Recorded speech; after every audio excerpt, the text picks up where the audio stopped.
Thanks, Johnny. Good evening, Seawolves fans. Glad to be here tonight. I'm joined by New York Life Managing Partner for Long Island, John Curry. John, thanks for joining us tonight. I appreciate being here today. So as you may know, John is actually a Seawolf alum. Wasn't too long before you were out there running around on the gridiron. Give us some of your favorite memories going back to playing here at Stony Brook.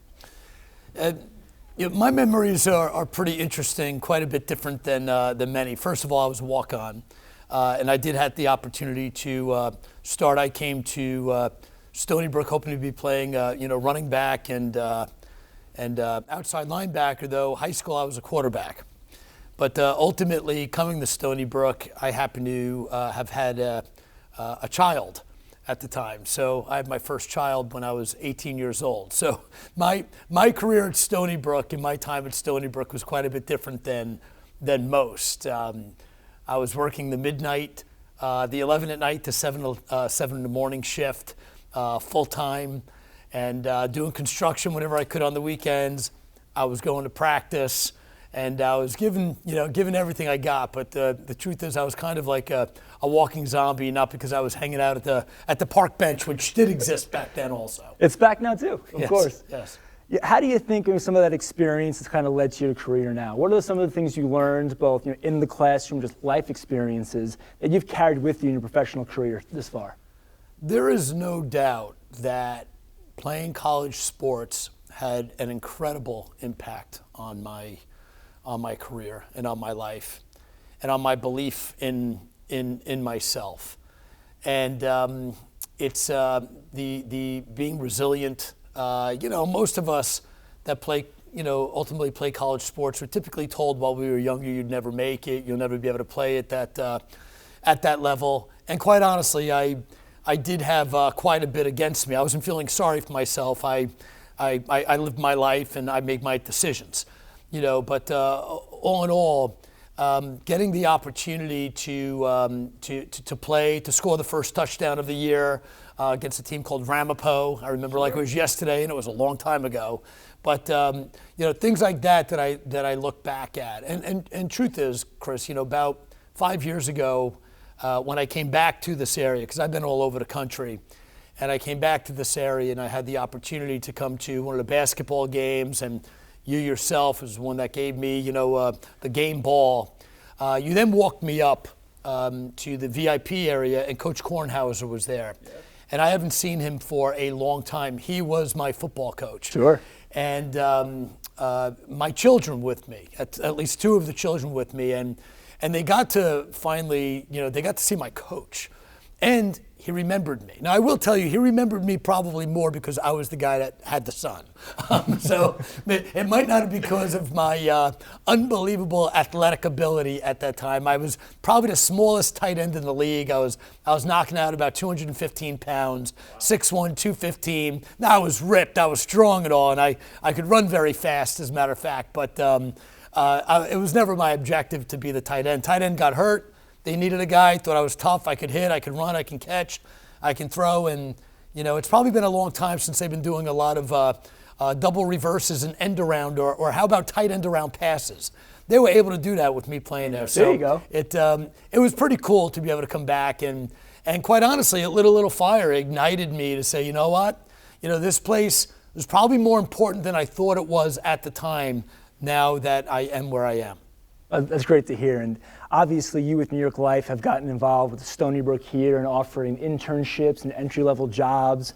What brought you to New York Life? How did your career go from working overnights in construction, running double reverse annexation to Puerto Rico plays, to now running the operations here for New York Life on Long Island? Well, coming out of Stony Brook, I was a phys ed major. And I did do construction by day with my family business locally. I grew up in Smithtown. And I did become a varsity head football coach and a lacrosse coach, which I think I'm best at. I just couldn't make the living that I needed to make. And I continued to work nights at the hospital. And I was 23 years old, turning 24, quite honestly, burnt out. I was a guy that grew up being the captain. I was a guy that grew up typically winning. Part of my life story is my dad died of massive heart attack when I was 12 years old. I'm number 5 of 6 children, the 5th youngest. and my dad left my mother with 6 children and a lot of debt. And couldn't afford living in the home that we, grew up in, and all my brothers went to work, and that's how we became a very focused construction family, all because my older brothers immediately stopped all extracurricular activities, all sports, and they were good athletes, and started swinging hammers and digging holes just to be able to make ends meet. So their little brother could continue to go to high school and ultimately be able to go and get myself a college degree. So after school, I was still a hamster on a wheel. Literally, people might say you can't work 80 hours a week. When you work a night shift, people that work nights also work during the day. I was working 4 jobs. I was making about $30,000 a year. That was back in 1989, but I couldn't, half of it off the books. I couldn't buy a home. I was driving a piece of junk. It wasn't safe, and I knew I needed to make a change in my life because I was in a pretty bad way mentally. I was thinking my dad wasn't proud of me. My mother and my brothers gave up their life for me, and I wasn't excelling. Like I wasn't feeling very good about me. And I'm a competitive guy. And I like to wear a uniform. I like, and by the way, my last game at Stony Brook was against Hofstra, and I didn't know it was going to be my last game I'd ever play. That was, I caught the ball in the end zone, by the way, but I got walloped. My Achilles, my shoulder blade just popped. I got walloped. Ended up being the last game I ever played, and I probably could have rehabbed and things like that, but I couldn't. I had to keep working. I had a child, so I didn't have the time to do all of that. So fast forward, I needed to get something that I could compete. I'm not a desk person, and quite honestly, I'm the youngest in a family. I don't like to be told what to do, especially by people I know that I'm better than. Like I have this thing. So upbringing has a lot to do with being successful. Don't get me wrong. I'm a good soldier. I'm a good subordinate.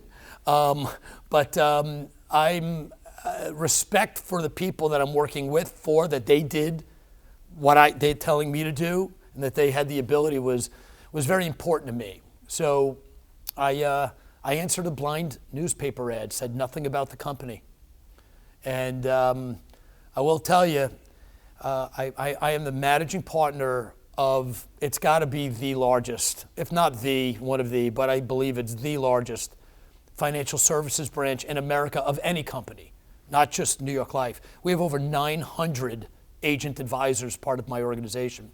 So if you think of your local bank, a big bank typically has 15 to 20 people in it, and that's a big bank, branch. When I say 900, that's not New York Life. That's just our organization here on Long Island. John, your story is obviously incredible. Coming from your family, coming up and losing your father at a young age. But what I think resonates to me the most and many young people, you didn't have this plan at age 10 that I was going to manage New York Life at that. You kind of found your way there. And I think so many young people leave college today saying, well, I thought I'd leave now with all the answers and I have more questions than I do. And that's okay. It seems that as long as you're willing to have that work ethic, you're willing to kind of put your best effort into it, that things will work themselves out. Would you agree with that? Yeah, I do. I thought I was going to play in the NFL or I'd be a New York City police officer, quite honestly, one or the other. Yeah.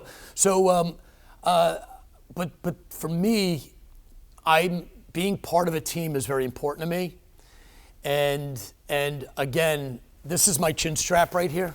Sorry, I probably just messed with the mic. You're good. This is my chin strap. And I'm funny, I know we're going to get into working in the virtual world right now with COVID, but this is my uniform. And at least 5 days, if not 6 days a week, I wear my uniform because I'm a different person when I put this on. You and I have seen each other when I'm more casual. I'm more to the side, quite honestly. I'm like what you would think of somebody being the managing partner of a very large financial firm. You're thinking, Mr. Personality, the people skills. Not that I don't want to throw myself under the bus here, but that's why you're so short. Come on. But on the other hand, you need somebody to get a karaoke thing going. I can do it. If you need somebody to be the life of a party, I would, but I don't want to be, but I will. I'll do what I need to do. I'll be what I need to be. But putting the suit on, I'm a different person. And if I'm working outside at my house, if I'm doing construction, I wear construction boots and a flannel shirt. I do keep myself physically in shape. And I'm funny, when I go jogging, I put on sweatpants and sneakers. Well, when I'm working, I want to show respect to everybody I'm talking to, including everybody that's going to be watching this. So I'm gonna put on the proper duds. I'm gonna. And by the way, I don't know if you noticed the colors. I put my Stony Brook uniform. I noticed right as soon as you walked in. You know, so and why? Because I'm showing Stony Brook University respect. That was my upbringing. My mother said, you go to your religious organization, you get dressed up. You go to a nice dinner, you get dressed up. This business casual deal with the loafers and no socks, you know, I'm not interested. All due respect, Chris. I'm just not for me and what I do. I'm not interested in that. And believe it or not, that had to do with, you know, suiting up. You know, look good, play good. You know, and before I come in here, you know, I might have AC/DC playing in my car, you know, sitting in the locker room, getting ready to go. And you know, I suited up and I looked in the mirror going in. I saw my sign. I saw my name first. I was like, I better rip this up. And I got to do it up. And I got to sit here and we got to go. So this is game time. And believe it or not, it's no different whatsoever than throwing myself back, you know, back in, and the older I get, the better I was, of course, but, you know, back in the day. No, it's good to see those parallels. And I was always taught, dress for the job you want, not the job you have. There you go. And just because your colleagues don't dress up, that doesn't matter what they do. But what you do is more important. Your reputation, your brand, your character, and what you're seen as. So I was always told that and tried myself. I dish a tie today. Hope you don't mind. It's a weekend, so it's okay. Sure deal. I've always thought that as well. You started to segue a little bit about the virtual world here. You know, obviously, New York Life and life insurance, it's a very foreign concept to a lot of people. A lot of terminology, what is very confusing. It's very important that they trust the person they're going to. And that's why, for your industry, face-to-face must be so important for yourself and your agents out there to work with all their customers. How did that change? How did you adapt? How are you able to build that connection and that trust with people still having to be 6 feet apart at a minimum? You know, March 16th, we were told that we couldn't be going into our office anymore. And I went out kicking and screaming, quite honestly, because I think, like most people, I was very confused. Well, at our home office, corporate headquarters, you know, they know some really smart people that really know the truth. There are people that do know the truth out there right now. We might not hear it all that often, but there are. And I would say the executives of New York Life knew exactly what they were talking about. And that was a development opportunity for me because I didn't agree. Because I've spent 30 and a half years in this business and in multiple locations, multiple positions, but I've devoted my life to New York Life. And I've devoted my life to this career. And my family has devoted their life to New York Life and to this career. And then to tell me that I can't do it the way we're doing it when we've been very, very successful. And by the way, I have a lot of room for improvement in a lot of areas and in our office. You know, but we were, you know, if we're comparing, we do very well. I'd rather compete than compare, but ultimately, compared to other organizations, we compare a lot. When we compete, I have to compete against the year before that we had in our office, because there's no other organization really as large as ours that produces as much as we do. You know, we get 30,000 new clients a year, 30,000 new clients a year. We did over this year $5.5 billion of new face amount, of new business, our office. And a big deal change in COVID, that face amount was called life insurance. Now, we're a full-service financial firm at New York Life. 70% of all the business we do has something to do with retirement planning, because most people would rather focus and talk about living too long, not dying too soon, right? So, but on the other hand, due to COVID, never waste a crisis.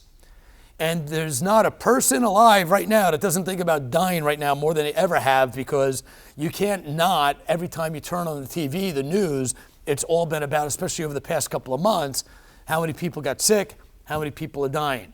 And quite honestly, we all, every single one of us have a sad story. Sure.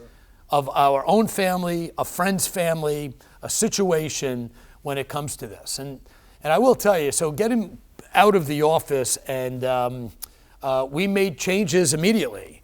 And my daughter, who's also a Stony Brook alum, said, hey, Dad, we have to make this happen. She works with me. She does recruiting with me at New York Life.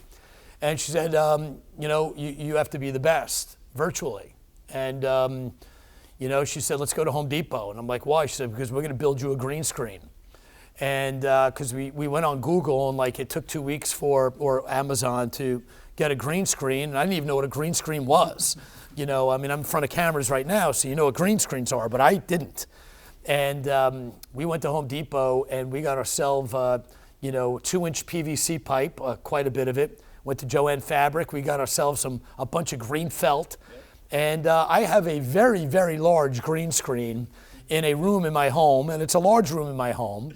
And I call it the WNYL Studios because if you saw my green screen, you're like, okay, that's pretty cool. I got the entire earth moving behind me, and I have all the New York Life logos behind me. I'm not surprised one bit. and literally, we would look like we were sports announcers sitting, right now in NBC, so Fox Studios, on a Sunday NFL games. So we immediately went after it. I've never done Zoom before. I think I Facebooked once because I butt dialed my mother by mistake at the wrong time. By the way, I did that to you today. It's okay. I did that to you today. I was like, oh my God, what am I doing? So, but we got into it pretty good, and I've probably done 500 Zoom calls now. We are still not in our offices at New York Life. We have some established producers that have their staff and their rent that they are, but the management team and the employees of New York Life are not back in our offices yet. But we were deemed essential. I never had a day out of work. We did fall back a little bit in the end of March, April, May. Sure. But June, July, August, and today, even in the month of December, by the way, in our industry, the month of December is by far the greatest month there is, mainly because people have numbers to hit. Sure. Our numbers are beating last December's right now. Wow. During COVID, on Zoom, half for retirement planning, half when it comes to the risk management side of protecting wealth. So the business can be done. We're successful at it. I can't wait till we get back into the offices, but we'll do both. We'll be doing virtually and in the office. I think New York Life probably advanced 30 years in the past 5 months, maybe 20 years in the past 5 months. Applications are all done by email. Deliveries are all done by email. Underwriting is by e-app and tele-app and speaking on the phone. We're done with paper. We're done with paper. And our business is always outright belly-to-belly, eye-to-eye paper. And so I still believe it's best like this. It's better, it's better than Zoom. Though the other day we had a major snowstorm. Any other year, that would have taken out a day at least of business. And one business day in December is a big day, okay? We have to make the days count. Don't count the days, make the days count. Every day in December counts. Last year, that would have been a snow day. Right. Everybody was home. This year was a great day for us. Yeah. Because everybody was home. People get on Zoom. It's easy for you and I to connect. Hey, why don't we have a Zoom call? Let's talk. And then we can do applications and everything and get the plans all going all while we're sitting there online doing a share screen. We didn't do this a year ago. We did not do this a year ago. Right. I hear the similarities and the comparisons back to your student athlete days. Starting tight end gets hurt. What do? Well, you don't stop playing the football game. Next man up. Yep. Or 3rd and 20, drops pass, blown call by the referee. Tough. You keep going forward. Yep. That same way to adapt and just say, okay, this is a situation we're all in. We can't change that. Control what you can control, make it an advantage even, and keep going forward. So it's amazing how from we first started the conversation on the football field to now, I'm seeing all those similarities come through in a lot of ways. You mentioned recruitment. Right now, for anybody graduating, certainly a scary time. Yeah. You're coming out during a relatively down economy, although things seem to be getting in the better direction in a lot of ways. There's no job fairs happening anymore. LinkedIn. What advice do you have for any young person right now trying to break out into a career? How do you separate yourself from all the emails that are probably going out right now and the stacks of resumes I'm sure you and your daughter are getting in all the time? What can they do now to help get themselves? How can they become the next John Curry? I think, I think be honest and talk about yourself and your life experiences, and your objectives. Take a little bit more time with a cover letter. I think that's and I never, I never ran a resume class. Okay, so, but I don't look at what the degree is. I love a finance degree. I love an economics degree. I love an MBA. Listen, who wouldn't? And a Stony Brook grad, of course. We love those guys too. But that's very true, though, by the way, because there'd be a lot more in common. I live 8 minutes away, so, that's important to me. And we're only beginning that, and having more Stony Brook people coming and getting going. It's taken some time. I need some successes, and. But all in all, I'd be more, I'm like an open book. I am just an open book. I'm going to share with people more, and it's not to talk about me. It's to be able to connect with others. See, like this, most people don't get it. They don't understand it. And but it's really a very personal business, and it's really about your life experience. I'll hire a biology major. I'll hire a pre-med major as fast as I'm going to hire a finance major. Because it's about, you're the product, you're the person that people do business with. Don't get me wrong, New York Life is AAA rated across the board. It's a super strong company. It's only 175 years young, okay? It's only been in business for 175 years, but people aren't doing business with New York Life because of New York Life. They're doing business with New York Life because of the individuals. They're the product. And what I look for is, I don't look for sameness. I look for oneness and purpose. I don't want to hire people like me. I look a little different now. I got the COVID thing going on. You've never seen this before, no. by the way. I like it. Well, I wanted to be like you. I'm a fan. But ultimately, I don't mind people that look like me, but I want pure diversity. Yeah. You have a whole network of people that I know nothing of, and the only way I'll get to know them is through you. LinkedIn's beautiful, right? Social media is beautiful. But your local community, my biggest objective, Chris, is I want everybody in America, everybody, especially in Nassau, Suffolk, Queens, and Brooklyn, to have at least an opportunity to be able to be a client of New York Life, at least given the opportunity. And the only way that they'll get the opportunity is if I hire people in their communities, in their networks, to be able to do business. People that speak different languages, people from different ethnic backgrounds, cultural backgrounds, different areas on Long Island. I want everything. And by the way, out of 900 agent advisors, upwards of 500 are women. Just so you know, the industry is probably about 20% women. Okay? Over 500 are women. Why? Women are starting new businesses. And lots of Latino and African American women. They're starting businesses, and often people are more comfortable. It's okay for people to be more comfortable with someone that they're more comfortable with. We shouldn't. I don't see why we have to be fighting this. We just need to have those people neighbors, to be able friends, to get the people opportunities. in the community every day. Sure. That's the objective. Our business is incredibly important, and I may be biased, but I think I can kind of prove it. I'm not looking to put any industry down. But I don't know a profession necessarily more important than what we do. And let me explain. Especially you, Kurt, 1,000, 2,000, 3,000 people, you do. You might not know them all by name, but you know of them by their eyes or whatever. From elementary, junior high school, college, community, charity, sports, all the things that you know.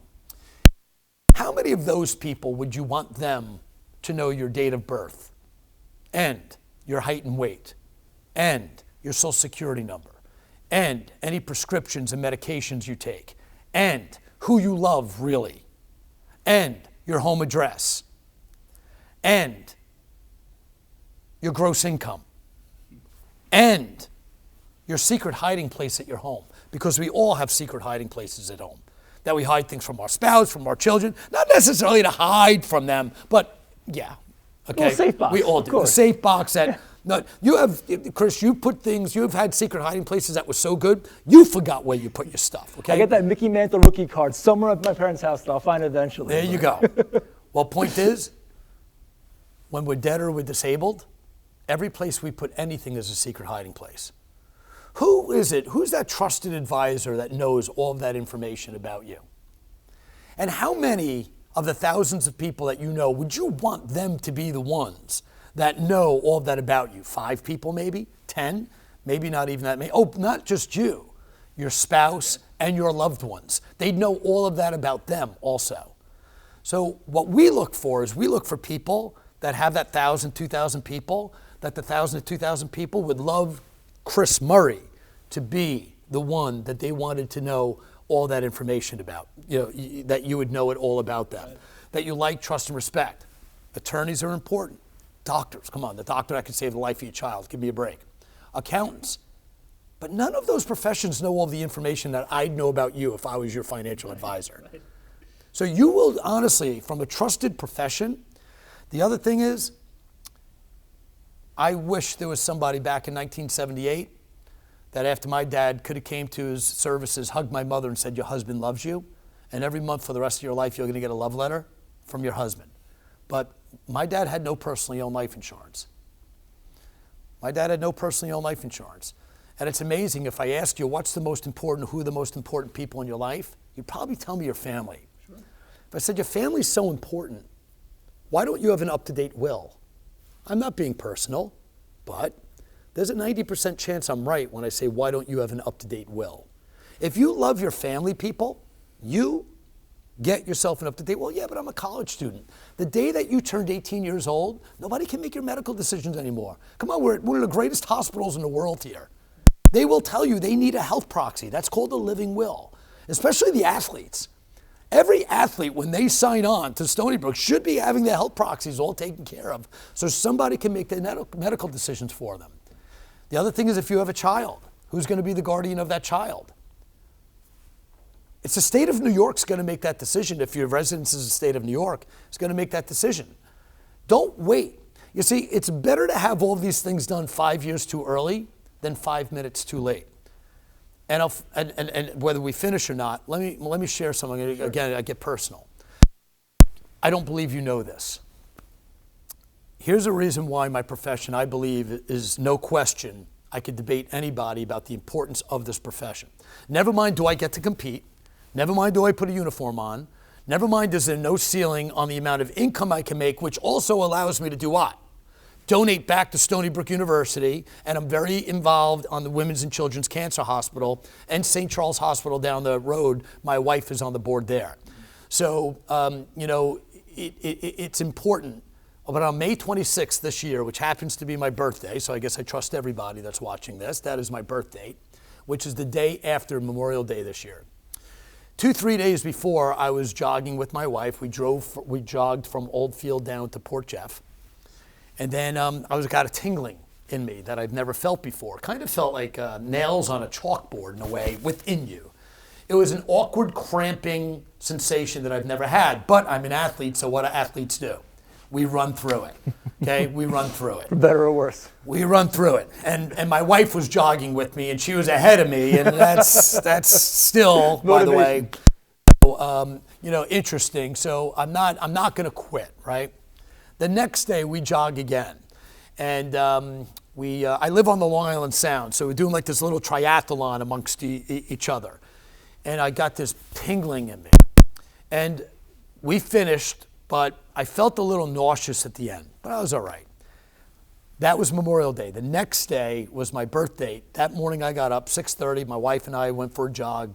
5 minutes in, I was like, I got to stop. I'm going to get sick. I was feeling nauseous, and I had this tingling from here down to my fingertips. I was like, I don't know what's going on. We go home, I take a shower, I'm sweating like crazy. I lay down a little bit, kind of had like chills, but I had to get on a Zoom meeting.